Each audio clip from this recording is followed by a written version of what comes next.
नमस्कार, capital TV देख रहे हैं आप। मैं हूं आपके साथ पूजा।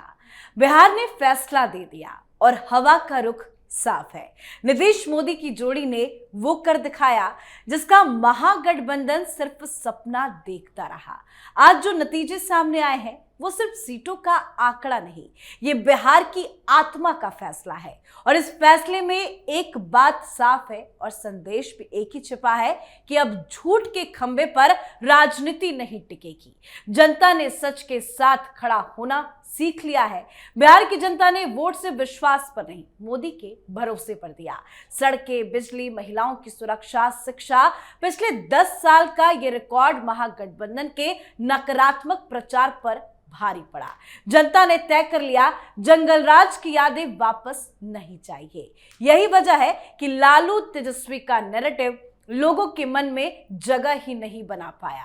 नेतृत्व मजबूत, विकास के ठोस काम, सामाजिक समीकरण की सही सेटिंग, जंगल राज के खौफ को जनता ने याद रखा।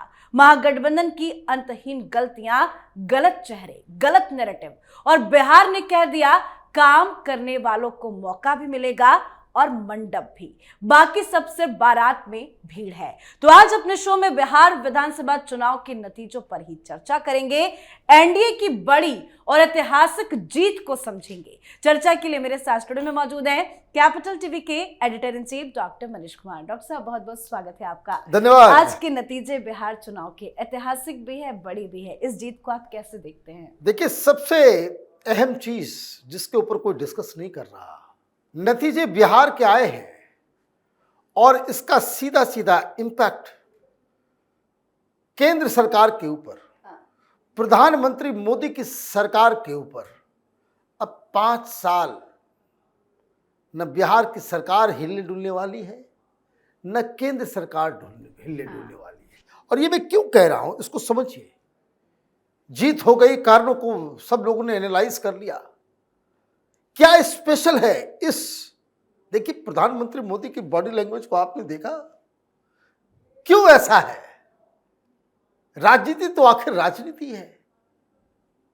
पोलिंग के बाद से पटना और दिल्ली में बहुत सारे इस तरह के कॉन्स्पिरेसी थ्योरी को आगे बढ़ाने वाले लोग ये कह रहे थे कि देखिए मुख्यमंत्री तो बनेंगे नीतीश कुमार, लेकिन वर्ष से वर्ष सिचुएशन में भी डिप्टी सीएम कौन होगा, ये संशय है इसमें। और संशय क्या है? डिप्टी सीएम तेजस्वी यादव भी हो सकते हैं, मतलब नीतीश कुमार नतीजों के बाद पलट भी सकते हैं। 2 कारण से इस तरह की अफवाह उड़ाई गई। एक, राहुल गांधी बिहार दौरे के दौरान भी कह रहे थे कि अब ज्यादा समय नहीं है, केंद्र में अपनी सरकार आने वाली है, 1-2 महीने की बात है। ये क्या हो रहा था? ठीक एग्जिट पोल से पहले, जिस दिन पोलिंग खत्म होने के बाद ललन सिंह के घर जाते हैं नीतीश कुमार, तो पटना में और टेलीविजन चैनलों पर ब्रेकिंग न्यूज चलने लगता है कि जेडीयू की कोई स्पेशल बैठक हो रही है, स्पेशल बैठक हो रही है। ललन सिंह से कहा जा रहा है कि आप इस्तीफा दे दो, है ना? क्यों? कि अगर नीतीश कुमार भाई महागठबंधन में जाने का मतलब है बीजेपी से रिश्ता तोड़ने का मतलब क्या है? इसका मतलब यह है कि केंद्र सरकार, जो बीजेपी के पास 240 सीट है ना, वहां से भी अलग होना पड़ेगा। आप इधर अलग होगे तो वहां से भी अलग होगे, तो केंद्र सरकार डिस्टेबलाइज हो जाएगी। मैं बार बार कहता हूं, इस देश के ऊपर भोलेनाथ की कृपा है। कभी आपने इस दृष्टि से देखा है जो रिजल्ट आया है? नीतीश बाबू अब पलटी मारने लायक ही नहीं बचे, पलटी मारने लायक ही नहीं बचे। बोलिए कैसे? 223 चाहिए। जेडीयू फाइनल आंकड़ा जब आएगा वो 80 पे अटकी हुई है। मात्र 25 सीटें आई हैं, 26 सीटें आई हैं तेजस्वी यादव को, वामपंथियों को 3 और कांग्रेस पार्टी को 3। टोटल कहानी बन गई 31-32 की। 31-32 जो है आपका महागठबंधन का, 80 नीतीश कुमार की, तो हो गया कितना? कितना हुआ? ये 105 106 जाते जाते दम तोड़ देगा। 5 आप ओवैसी की भी जोड़ लीजिए तो कितना पहुंचा? ज्यादा से ज्यादा इधर उधर करके 112 13 और बहुमत कितने में चाहिए? 123। मामला सेटल हो गया। अभी जो पलटा पलटी करने का कहानी खत्म। यह भारतीय जनता पार्टी के हाथ में है। भारतीय जनता पार्टी, आप देखिए, ये सारे लोगों को अगर जोड़ दे, चिराग पासवान 20 सीट, 95 के आसपास कांग्रेस, बीजेपी 4, कुशवाहा 5, हम मांझी साहब, अब देखिए कहानी कहां से कहां पहुंच गई। बहुमत इनके माइनस नीतीश, भारतीय जनता पार्टी के पास बहुमत है। और जैसे ही ये संख्या टच हुआ, प्रधानमंत्री मोदी ने बधाई संदेश दिया। बिहार के मुख्यमंत्री नीतीश कुमार को बधाई। आपने उनको कहा कि भाई अब आप आराम से बैठ जाओ, मुख्यमंत्री की कुर्सी पे बैठो। अब ये जो तमाम लोग जो ये सोच रहे थे, इनके मुंह के ऊपर कालिख बिहार की जनता ने पोत दी।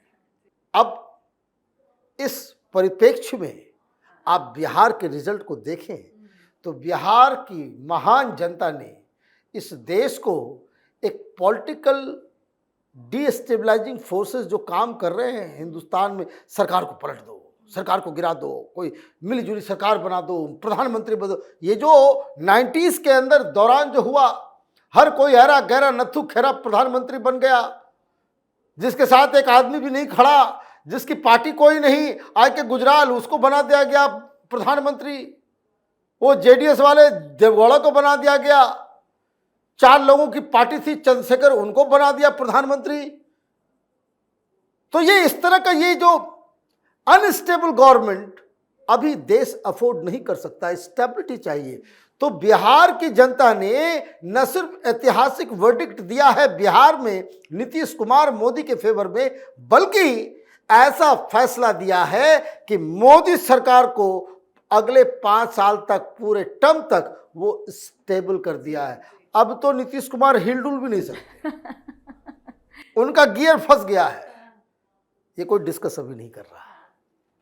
ये है इस वर्डिक्ट जो का। बोलते थे बार बार कि नीतीश पलट जाएंगे, सरकार गिरा अब पलटने देंगे। लायक नहीं बचे।